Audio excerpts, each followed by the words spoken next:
The last message from Eldara Prime was short, a static-laced transmission barely reaching the nearest relay station before it vanished into the dark. Most of it was noise, fragments, shouts, a voice calling coordinates over and over, and then, at the very end, one sentence. No one is coming. They didn't say it in anger, not even fear, just quiet certainty. The kind that settles in after all other hopes are gone. Eldara Prime had been a peaceful colony. Not rich, not strategic, just a quiet mining world near the edge of contested space. Its people worked the rock, grew their food, lived simply. They had no army, no planetary defense grid. A few local patrol ships, some orbital drones. Nothing that could stand against what was coming. The attackers didn't even announce themselves. No flags, no ultimatums. Just one day, a shadow appeared in orbit, and then the sky started falling. Apart, they weren't pirates. Pirates want something. They didn't speak, they didn't steal. They just destroyed.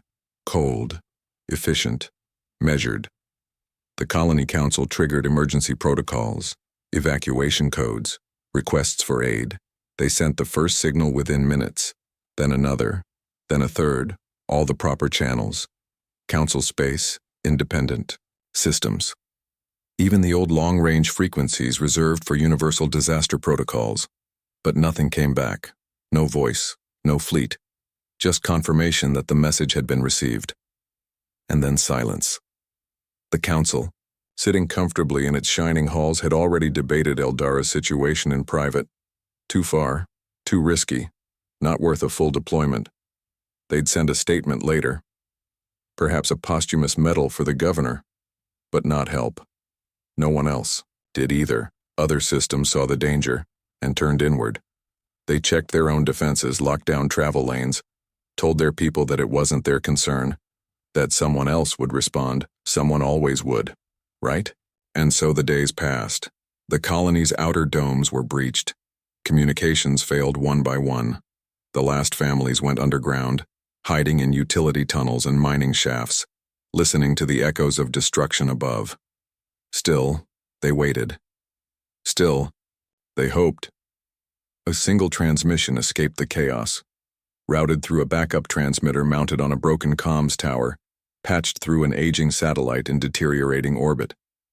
It didn't say much, just coordinates, life signs, and one sentence. Please, we're still here. That message echoed through the void. It passed across listening posts and forgotten outposts. It reached military stations who refused to respond. It passed across trader networks who marked it as unresolved. And then it disappeared into the quiet.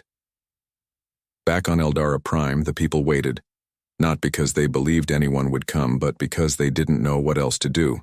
They had sent the call, and the only thing worse than dying, they thought, was dying in silence, without anyone knowing they had lived at all. In the tunnels beneath the scorched cities, a mother wrote her daughter's name into the stone. A miner sat alone with a broken radio pressed to his ear just in case. The last medic in the central shelter kept her patients calm by telling them what they all wished could be true, that someone was coming. But no one came. Not from the Council, not from the outer colonies, not from the protectors or the lawgivers or the ancient fleets who once claimed to guard the galaxy. No one. The night before the final breach, the last working monitor flickered. It displayed nothing but stars. Empty, quiet, still. And somewhere, someone whispered, "I don't think they even remember us." And that, they believed, would be their ending. Forgotten, alone, until the sky cracked. The galaxy had grown quiet, not in peace but in comfort. A long, easy kind of silence had settled over the core worlds, the trade routes, the powerful systems that ran everything from behind layers of order and distance. Disasters happened. Conflicts flared, but they happened far away, and when things went wrong, the galaxy didn't respond with action. It responded with formality, petitions, delays, reviews. Committees met in grand halls under polished banners and said the right things. How deeply they regretted the loss, how saddened they were by the tragedy, how steps would be taken to prevent such things in the future. But nothing changed, because changing things meant taking risks, and no one in power took risks anymore. Why should they? The war years were behind them. The major empires had signed their treaties. The border skirmishes were small and carefully managed. As long as the trade flowed, as long as no one disrupted the balance, the council saw no reason to stir. Even small systems bought into the lie. They built just enough defenses to feel safe. They stayed close to shipping lanes. They avoided speaking up too loudly, avoided drawing attention, because they'd seen what happened when someone asked for help. They'd seen systems like Eldara send message after message only to be ignored, and no one wanted to be next. So they all waited for someone else to act, waited for the idea of help to feel safe again. But help had a cost, and courage, when not shared, often looks like foolishness. There was another fear beneath all of it, the kind no one said out loud, the kind that sat deep in the bones of the older races, the Deathworlders, the humans. That name hadn't been spoken in official circles in years. It had become a myth, a shadow used to scare cadets and children. Don't go too far into the black, they used to say. That's where the Deathworlders went. Once humans had been everywhere, loud, fierce, always the first into the fire and the last to leave. They were allies, enemies, friends, problems, heroes. Then they vanished. They didn't burn out.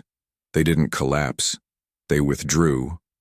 They stopped, responding to council directives, pulled out of joint fleets, closed their embassies, and then they were simply gone. Some said Earth had been destroyed. Others said they had sealed their systems, waiting for some prophecy or final signal. But in time, they became something else. A story. A warning. Because humans didn't fight like the others. They didn't rely on shields or sheer numbers. They fought with terrain, with unpredictability, with sheer will. They didn't just survive, they refused to die. And worst of all, they fought for people who weren't their own. They threw themselves into battles that weren't theirs. They answered cries that others ignored. And that made them dangerous, because they reminded the galaxy what duty used to look like, what responsibility used to feel like. That kind of courage was contagious, and so quietly, carefully, they were erased.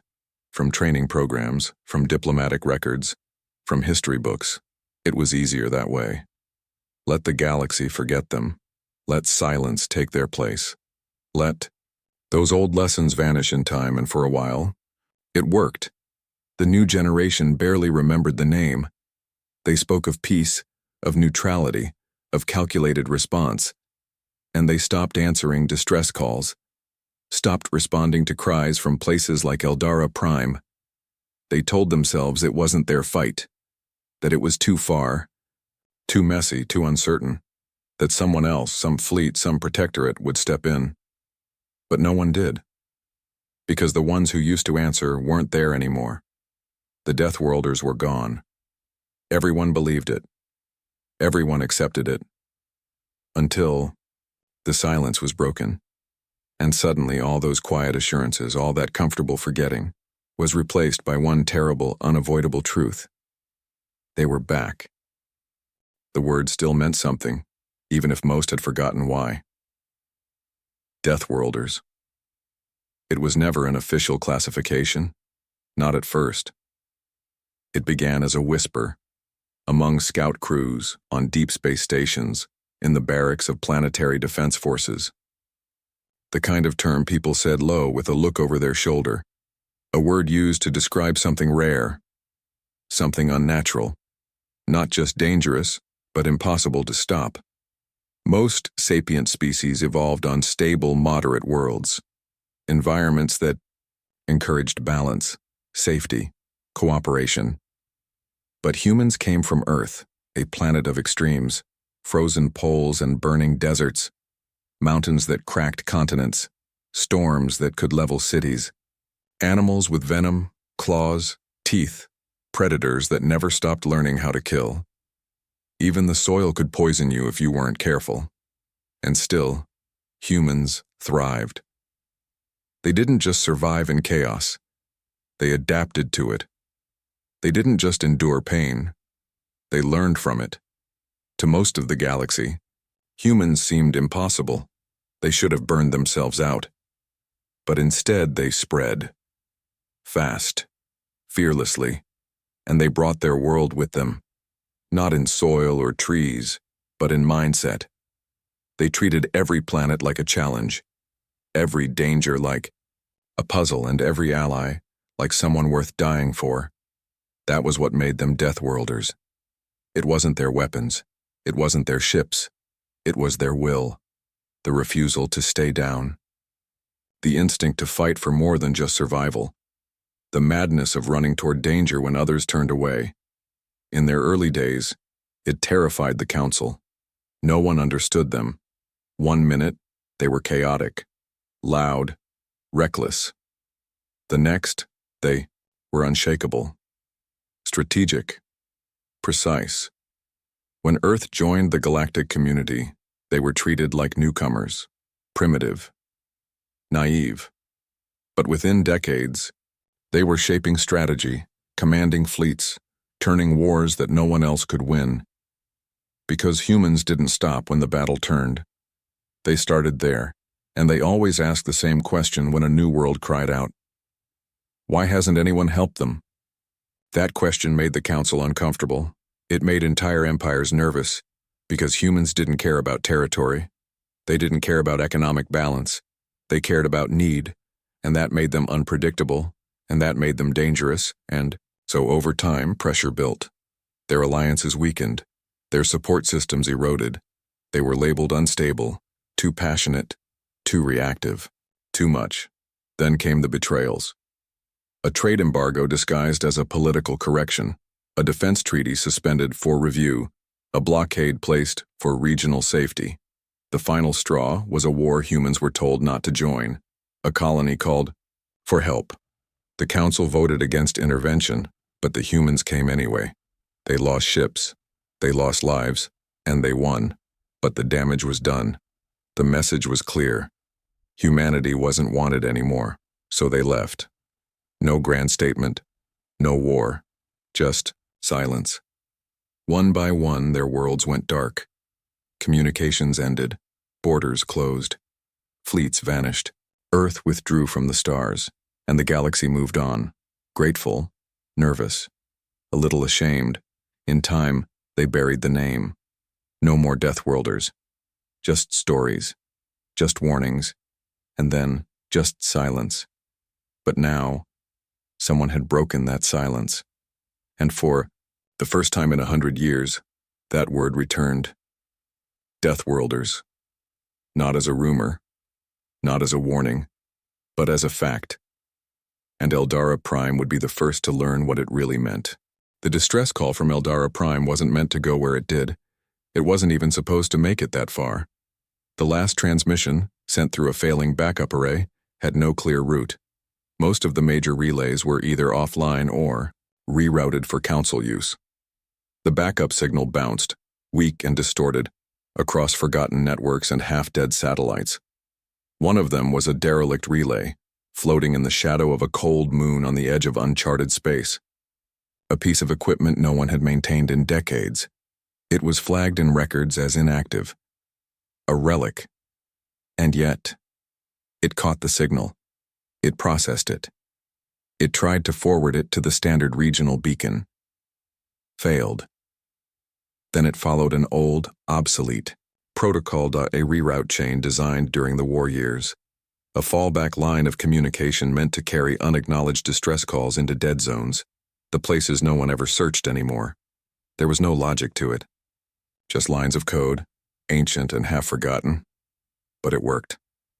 The signal jumped, across empty space, across old debris fields, across a shattered listening post sealed by the Council 2 generations ago. And finally, it reached a system with no name. No designation. Just black stars and a planet that didn't show up on official maps. There were no cities on that planet, no satellites, no blinking lights, just a surface covered in scar tissue, deep canyons, ancient craters, silent oceans frozen. In time and beneath it, something heard the signal. Not a fleet, not a base, but a sensor grid buried beneath layers of shielding and dust. It lit up. Once. No alarms, no flashing lights, just a pulse. Coordinates logged, signal decoded, origin confirmed. Eldara Prime. Status: no known active defense. Classification: abandoned by Council. One more line blinked onto the screen. Unassisted distress response threshold exceeded. A power relay hummed, cold engines stirred. Across the dead system, 7 ships came online. Not parked, not stored. Sleeping. They had no names on their hulls, only scars. Metal blackened by old atmospheres and failed suns. Designs long abandoned by modern militaries. Too heavy, too simple, too brutal. But they moved. Silently. Purposefully. Their drives engaged without broadcast. No signal sent. No requests made.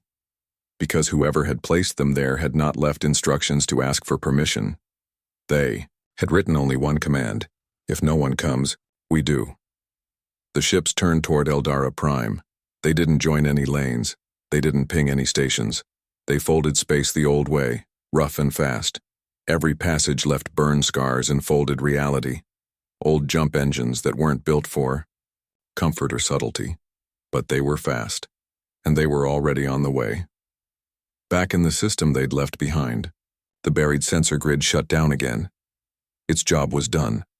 No lights stayed on. No trace remained. Just silence. The kind of silence that comes before a storm. The kind of silence the galaxy had convinced itself would never return. But something was. Coming now. Not a fleet with banners, not an armada of diplomacy and restraint, just ships. And inside those ships, not officers, not delegates, but Deathworlders. The kind the galaxy hadn't seen in generations. The kind who didn't ask questions before moving. The kind who didn't care who was watching. And as they neared their destination, one of the ships opened a log. A message was typed into a file. Nothing broadcast, just a note for internal record. Signal confirmed. System abandoned. Colony under siege. Council response: none. Deathworlder response: en route. No ceremony, no anger, just duty, the kind the stars had forgotten. And now, far above the failing shelters of Eldara Prime, the sky was about to remember. The enemy didn't notice at first. Their orbit was secure. The colony's defenses were gone. Their scanners picked up nothing unusual. No incoming fleets, no energy signatures, no alarms. Victory was minutes away. They began final phase operations. Troops moved toward the last shelters. Orbital platforms locked onto weak heat signatures underground. And then the sky screamed. Not from above, from within. A hole opened in the atmosphere. Not a gate, not a beam, but rupture. A folding of space that spat fire and steel down through the clouds with brutal precision. The first drop pod hit the ground like a meteor. Not near the colony. Inside it.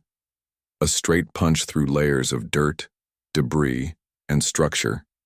It didn't slow down. Didn't break.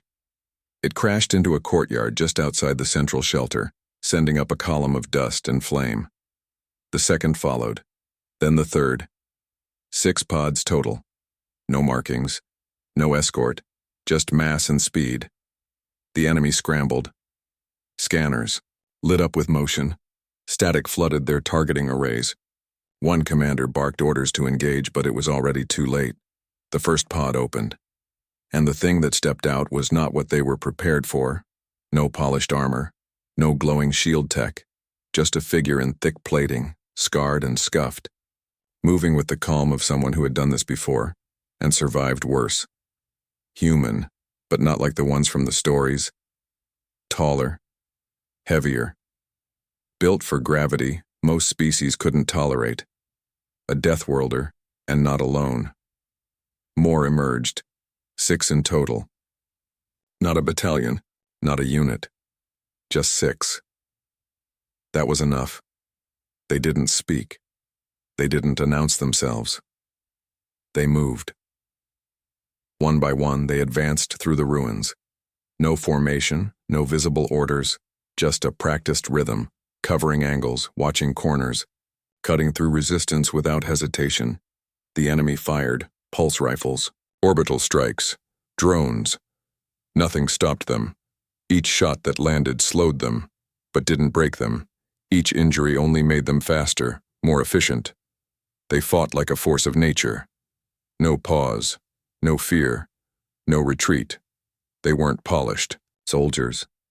They were survivors, hardened by centuries of forgotten wars, trained not in academies but in the harshest places a body could endure.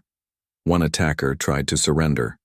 The Deathworlder looked at them, nodded once, and passed by. Because this wasn't revenge, it was resolution. Inside the shelters, the colonists heard the fighting, then silence, then footsteps, heavy, slow, purposeful. When the door opened, they didn't know what to expect, certainly not what they saw. A human. Faceplate cracked, blood on his armor. Breathing heavily, he didn't speak, just nodded, turned, and walked away. Others followed. They left the survivors where they found them, alive, confused, and very much safe. No promises, no questions, just presence. Outside, smoke still hung in the air. Fires burned in controlled patterns, set by the Deathworlders to draw enemy heat signatures away from the colony core. Every move had been made to protect life. Every strike had purpose. And when it was over, they didn't celebrate. They gathered, their wounded, sent a signal to orbit, and disappeared. The same way they came. Fast, silent, absolute. By the time the first council drone arrived to investigate, the only thing left in the courtyard was a burn mark in the ground and a single phrase carved by hand into a broken wall near the shelter's entrance. "We heard you." They weren't supposed to still be out there. The attackers had studied the files, read the history, watched the propaganda. They knew the stories of the Deathworlders, the humans, but that's all they thought it was. Stories. They had been told. Earth was gone, a dead world, a sealed planet scorched by its own wars, left behind, forgotten, slowly swallowed by dust and ice. The idea that any of them still lived, let alone fought, was laughable. And yet, 6 of them had just dismantled an entire siege, without a fleet, without reinforcements, without hesitation. The attackers who survived, what few there were, didn't regroup. They didn't radio home for backup. They didn't even stay to recover their dead. They ran fast, because now they understood something they never should have forgotten. Deathworlders don't fight like anyone else. They don't rely on numbers. They don't calculate odds. They don't analyze risk. They move. They break what can't be broken. They survive what can't be survived, and they don't stop until it's over.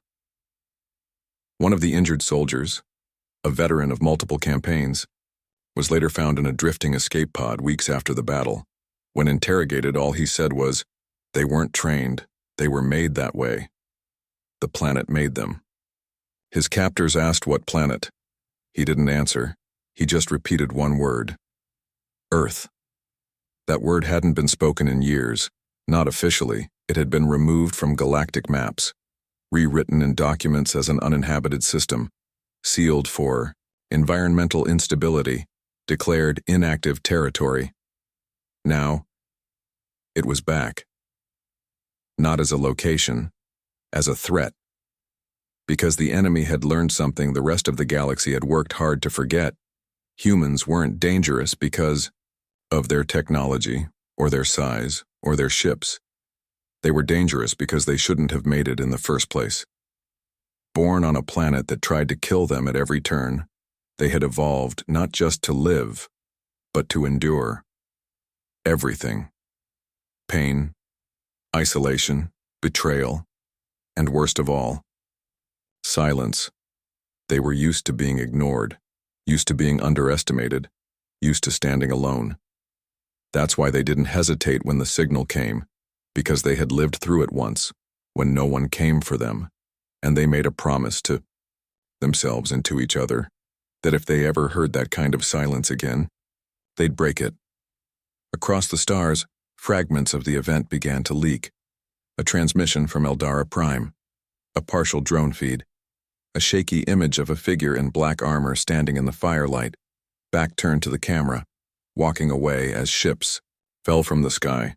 It spread like a spark on dry grass, and with it came questions. If they were still out there, where had they been? What else had they seen? And how many more of them were waiting? The council scrambled. They issued official statements. They denied involvement. They claimed the attackers had been dealt with through appropriate security protocols. But no one was listening. Not anymore. Because the story of Eldara Prime wasn't about politics. It wasn't about the enemy. It was about 6 Deathworlders who came when no one else would. 6 survivors from a world that shouldn't have, raised a species like them, a world no one dared to touch, a people no one dared to follow, and now, they were awake again. The black ships didn't stay. By the time the skies over Eldara Prime cleared, by the time the fires cooled and the air stopped shaking, they were already gone. No orbiting craft, no lingering fighters, just silence. But this silence felt different. Not empty. Not hopeless. It was the kind of quiet that comes after something unshakable has passed through. The kind that settles into the bones. The kind that says, "You are safe now."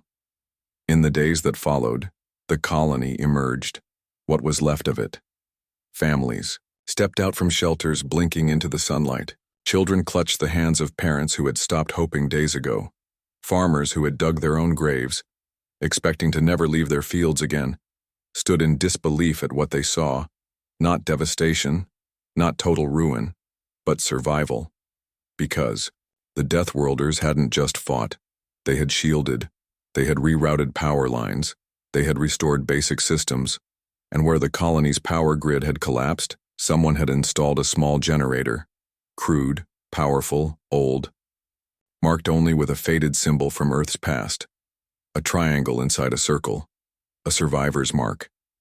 Near the edge of the colony, where the last drop pod had crashed, someone had left something else.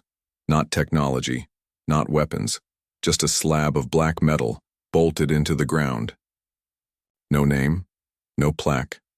One sentence carved by hand. You were not forgotten. It was heavy. Heavier than it looked. The colonists gathered around it like a monument, not because it was grand, because it was true. They hadn't been forgotten. Not by their government. Not by their neighbors, but by people who had every reason to forget. People who had been betrayed, erased, and cast aside by the very systems they once served. People who had made a choice to remember. The relief team arrived. Weeks later, council ships too late. Their scans picked up no trace of Earth-based signatures. No proof. Nothing they could use to spin the story in their favor. Just one transmission found looping quietly through the colony's local comms net. A voice. Human. Calm. A little worn. You don't need to know who we are. You don't need to repay us. Just remember what silence feels like. And next time you hear it, don't let it stand. The message ended. No repeat, no signature. The council scrubbed it from the official report. The colony didn't. They recorded it into their archives, played it during memorial services, etched it into their council hall wall, because that's what the Deathworlders had given them. Not weapons, not power, but a memory and a message. That even when every other voice goes quiet, even when the galaxy turns its back, someone still listens.